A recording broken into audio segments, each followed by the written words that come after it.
वापस से अपने पाइवट टेबल पे चलते हैं। लेकिन पाइवट टेबल कभी भी डाटा में चेंज होने पर अपने आप अपडेट नहीं होती है। पाइवट टेबल अभी भी वैसी की वैसी है। तो उसको अपडेट करने के लिए आपको एनालाइज पे जाना होगा। अब ध्यान रहे, डाटा सोर्स चेंज हो गया है, एक कॉलम एक्स्ट्रा बढ़ा है, तो हम चेंज डाटा सोर्स पे क्लिक करके इस डाटा को दोबारा से सिलेक्ट करेंगे। लेकिन यहां फिर से एक ट्विस्ट है, क्योंकि ये टेबल है, यानी हमने इस पूरे के पूरे डाटा को फॉर्मेट एज टेबल किया हुआ है, तो हमें उसकी जरूरत नहीं पड़ेगी। अगर हमने उसको फॉर्मेट एज टेबल ना किया होता तो हम इस डाटा को दोबारा लेते, दोबारा से सिलेक्ट करते, बिकॉज एक कॉलम एक्स्ट्रा होने से ये नहीं आइडेंटिफाई कर पा रहा था कि क्या जो एक एक्स्ट्रा कॉलम है उसको इंक्लूड करना है या नहीं करना है। लेकिन अब वो टेबल पूरी की पूरी बड़ी हो गई है और एक्सेल को इंफॉर्मेशन है कि ये डाटा उसी टेबल में ऐड हुआ है, यानी एक जो एक्स्ट्रा कॉलम ऐड हुआ है वो उसी टेबल में ऐड हुआ है।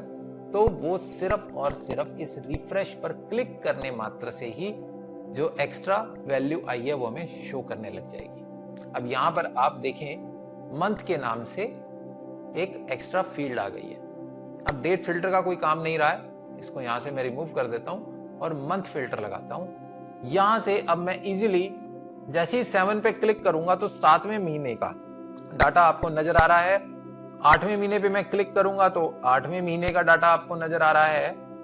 अब मैं ये देखना चाहता हूं कि किस किस एम्प्लॉय ने किस किस महीने में परफॉर्म किया और सबसे ज्यादा डिस्काउंट देने वाला आदमी कौन था और सबसे कम डिस्काउंट पे सामान बेचने वाला आदमी कौन था। ध्यान रहे, पाइवट टेबल का यूज एनालिटिक्स के लिए किया जाता है और जितने सवाल आपके दिमाग में चलेंगे उतना ही अच्छा आप पाइवट टेबल को समझेंगे। तो अभी इस मोड ऑफ पेमेंट वाली फील्ड को मैं हटा देता हूं, मुझे नहीं लगता इसकी जरूरत है। अब देखिए, कोई भी पाइवट टेबल जरूरी नहीं है कि रोज एंड कॉलम दोनों में कुछ होना चाहिए, खाली रोज या खाली कॉलम से भी काम चल सकता है। और यहां पर मैं वापस से वैल्यू फील्ड सेटिंग में जाके सम ले लेता हूं। अब देखिए, सिर्फ मुझे डाटा इतना ही दिखाया जा रहा है। अब मोड ऑफ पेमेंट का कोई मतलब नहीं रहा है, सिर्फ मुझे टोटल सेल दिख रही है। सेल्समैन 1 की टोटल सेल इतनी है, 2 की इतनी है, 3 की इतनी है और मंथ इस पर्टिकुलर मंथ में।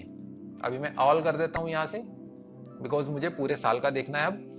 अब मेरा अगला सवाल है कि ऐसा कौन सा एम्प्लॉय है जिसने सबसे ज्यादा डिस्काउंट बांटा और ऐसा कौन सा है जिसने सबसे कम डिस्काउंट बांटा। तो आइए पहले इसी का ही जवाब लेते हैं। डिस्काउंट वाली कॉलम को हम टॉप में ले आते हैं। अब देखिए, ये सेल्समैन है और ये इनके डिस्काउंट्स हैं। 0% डिस्काउंट पे इतनी सेल आई। 0% डिस्काउंट पे सबसे ज्यादा सेल्स करने वाला कौन सा एम्प्लॉय है? सेल्समैन 2 ने बिना डिस्काउंट दिए इतने का माल बेचा। और सबसे ज्यादा सेल करने वाला कौन सा आदमी है? सबसे ज्यादा सेल करने वाला आदमी भी यही है, यानी सेल्समैन 2 जो है वो स्टार परफॉर्मर है। यहां से ये सिद्ध हो गया, सबसे ज्यादा माल भी इसी ने बेचा और सबसे कम डिस्काउंट भी इसी ने दिए। इसकी मैक्सिमम सेल जो है 1/3 के आसपास जो सेल है वो 0% डिस्काउंट पे है। उसके बाद 5% डिस्काउंट पे है, 10% पे और कम है, 15% पे और भी कम है और 20% पे सबसे कम है। तो हमें पता चल गया कि स्टार परफॉर्मर कौन है हमारा। लेकिन जुलाई का डाटा कुछ और बोल रहा था। अब मैं ये देखना चाहता हूं कि किस महीने में किस सेल्समैन ने परफॉर्म किया। अब मुझे मंथ का फिल्टर नहीं चाहिए। फिल्टर में क्या होता है कि एक टाइम में एक ही वैल्यू नजर आती है। अब मैं मान लीजिए खाली 7 पे टिक कर देता हूं तो मुझे 7th मंथ दिखेगा, 8 पे टिक कर देता हूं 8 दिखेगा, या एक से ज्यादा मंथ देखने के लिए मैं इन पे टिक कर सकता हूं। तो मुझे फिल्टर की जरूरत नहीं है, बिकॉज मैं टोटल पूरे के पूरे साल का या पूरे 6 महीने का डाटा देखना चाहता हूं। तो इस मंथ को मैं यहां से ड्रैग करके यहां लगा देता हूं। अब देखिए, सेल्समैन 1 और उसकी सेल, अभी फिलहाल के लिए मैं डिस्काउंट को साइड में रख रहा हूं, मुझे डिस्काउंट की जरूरत नहीं है। आप एक ही रो में मल्टीपल हेडिंग्स भी डाल सकते हैं, तो डाटा आपका इस तरह से आएगा, एक हेडिंग और उसके नीचे सब हेडिंग। जैसी आपकी जरूरत होती है उसके अकॉर्डिंगली आप काम कर सकते हैं। अगर मैं सेल्समैन के नीचे मंथ लगाता हूं तो वैल्यूज आपकी इस तरह से आती हैं, यानी सेल्समैन और उसके महीने।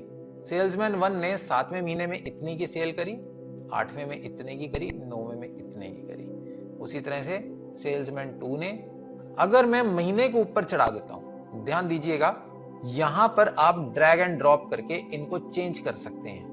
मंथ ऊपर आने का मतलब हो गया कि हेडिंग हमारा मंथ हो गया। अब 7वें महीने में सेल्समैन की रिपोर्ट बता रहा है वो कि 7th मंथ में सबसे अच्छा परफॉर्मिंग सेल्समैन ये था, 8th मंथ में सबसे अच्छा परफॉर्मिंग सेल्समैन ये था, 5 ही था, 9th में भी लगभग यही था, 10th में सेल्समैन 2 ज्यादा अच्छा था, 11th में भी सेल्समैन 2 ज्यादा अच्छा था और 12th मंथ में फिर सेल्समैन 6 ज्यादा अच्छा था। तो अलग अलग महीनों का आपको इस तरह से डाटा नजर आ सकता है। अगर आप इस पर्टिकुलर सेल बाय को यहां ले आएंगे तो अब आपको x axis and y axis दोनों पर ही डाटा मिलेगा। यहां पर आपको देखना और समझना थोड़ा सा आसान रहेगा, लेकिन अगर एक से ज्यादा पैरामीटर्स आपको चाहिए तब ये वाला व्यू पॉसिबल नहीं है, बिकॉज हमें कहीं ना कहीं हेडिंग और सब हेडिंग यूज करनी पड़ेगी। तो अभी मैंने मंथ वाइज और सेल बाय इन दो चीजों का यूज करके डाटा लिया है। इसको थोड़ा सा और एक्सटेंड करते हैं। अब देखते हैं कि किस सेल्समैन ने कितने डिस्काउंट पर माल सबसे ज्यादा बेचा और किस महीने में ज्यादा डिस्काउंट दिए गए।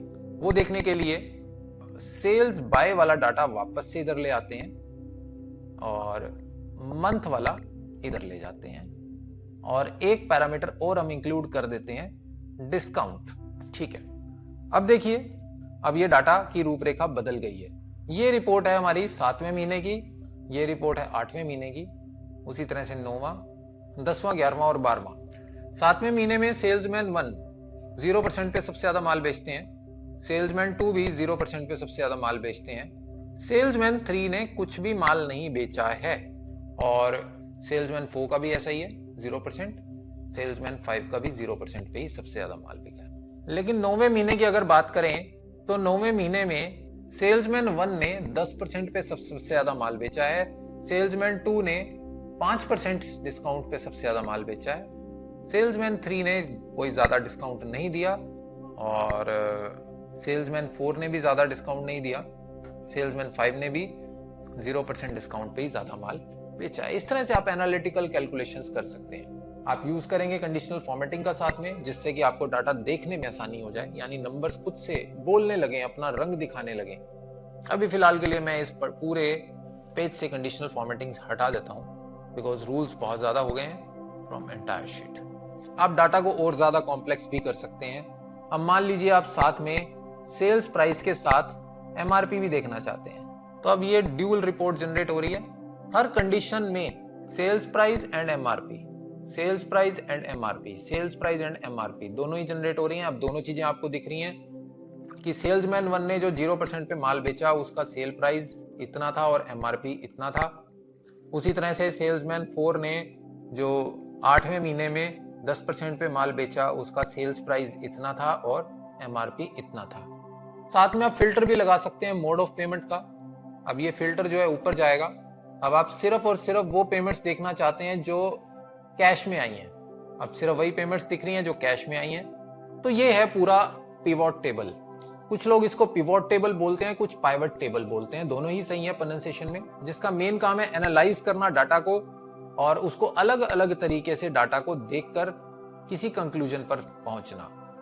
पाइवट टेबल बहुत ही ज्यादा यूजफुल है, बहुत ही बढ़िया टूल है एमएस एक्सेल का और इससे आप बड़ी बड़ी प्रॉब्लम्स को सुलझा सकते हैं। पाइवट टेबल की तरह ही पाइवट चार्ट होता है, इसी टेबल का आप चार्ट भी देख सकते हैं। अब आप देखिए पाइवट चार्ट में भी वही सब फील्ड्स रहती हैं, थोड़ा सा डिफरेंस रहता है। वैसे हम थोड़ा सा नीचे इसको ड्रैग कर लेते हैं और पाइवट चार्ट की देखिए ये 4 उसी तरह से फील्ड्स हैं। इसमें जो वैल्यूज टेबल में लेफ्ट साइड पर थी वो यहां पर नीचे आ गई हैं। सेल्समैन 1 उसकी 0% पे, 5% पे, 10% पे, 15 और 20% पे कितनी कितनी सेल है। उसी तरह से सेल्समैन 2 की, सेल्समैन 3, 4, 5, 6 की ये सेल्स हैं। बार का साइज जितना बड़ा होगा उतनी ज्यादा सेल उसकी है। तो यहां से देखने में ही तुरंत पता चलता है, वैल्यूज दूर से बोलने लगती हैं कि सेल्समैन 1 ने 0% पे जो सेल करी वो सबसे ज्यादा है। मंथ्स को आप यहां से फिल्टर कर सकते हैं, क्योंकि ये चार्ट है तो इसमें डाटा, उतना सारा डाटा तो आप एक साथ में नहीं देख सकते। तो ये जितने लीजेंड में चीजें हैं वो लीजेंड आपको यहां दिखता है और यहां से आप फिल्ट्रेशन कर सकते हैं। इस तरह से अब मैं सिर्फ और सिर्फ 9वें महीने का देख रहा हूं। और जो फिल्टर वाला डाटा है वो आपको यहाँ से दिखता है। मोड ऑफ पेमेंट आप मान लीजिए QR कोड देखना चाहते हैं सिर्फ, तो उस पर क्लिक कर देंगे, सिर्फ QR वाली सेल्स आपको नजर आएंगी। अगर मैं इसको ऑल कर देता हूं तो टोटल सेल्स नजर आ रही हैं। अब देखिए, अभी तक जो हमें डाटा दिख रहा था वो हमने ऊपर सिलेक्ट किया था कैश पेड, तो हमें ये डाटा नजर आ रहा था। यही कारण है कि जब मैंने 9th मंथ यहां से सिलेक्ट किया तो मुझे सिर्फ सेल्समैन 3 का ही डाटा दिखा, यानी सिर्फ सेल्समैन 3 ने ही कैश में माल बेचा 9th मंथ में। अगर मैं यहां से ऊपर से इसको ऑल पे क्लिक कर देता हूं और ओके कर देता हूं, तब आप देखिए 9th मंथ का कंप्लीट डाटा है, सेल्समैन 1 2 3 4 एंड 5 का। सेल्समैन 6 नहीं अवेलेबल है, तो देखते ही आपको पता चल रहा है कि ये सबसे बड़ी वैल्यू है, यानी सेल्समैन 2 ने 0% पे सबसे ज्यादा माल बेचा है, तो ये इसके लिए एक उपलब्धि है, यानी परफॉर्मर है ये 9th मंथ का। डाटा को एनालाइज करने के आपके अपने क्राइटेरिया हो सकते हैं, अपने पैमाने हो सकते हैं, अपने मापदंड हो सकते हैं। मैं तो बस आपको ये बता सकता हूं कि काम कैसे होना है, आगे एनालाइज आपने करना है। चार्ट के केस में भी आप इनको सम या काउंट में कन्वर्ट कर सकते हैं या एवरेज में कन्वर्ट कर सकते हैं। आप स्टैंडर्ड डेविएशन भी देख सकते हैं, प्रोडक्ट्स देख सकते हैं। प्रोडक्ट के केस में मल्टीप्लीकेशन होगी जितनी भी वैल्यूज हैं। तो ये था इंसर्ट टैब में पिवोट टेबल या पाइवोट चार्ट।